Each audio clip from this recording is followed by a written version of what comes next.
bube na čaj, od ose do pčele, da se provesele.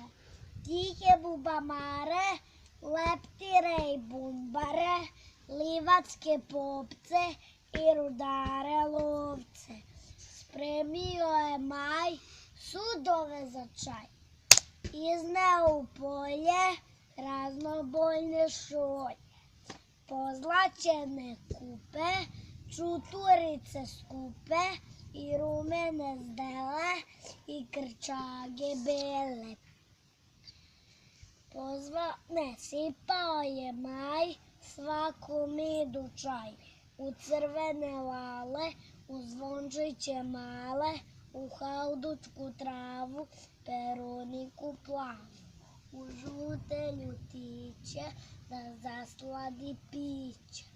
Popio je svak i leptirić lak, čaja pola litre, zasvirale citre.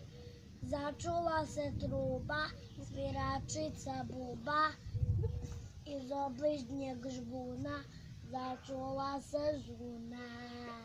Bravo. Da! Ajde.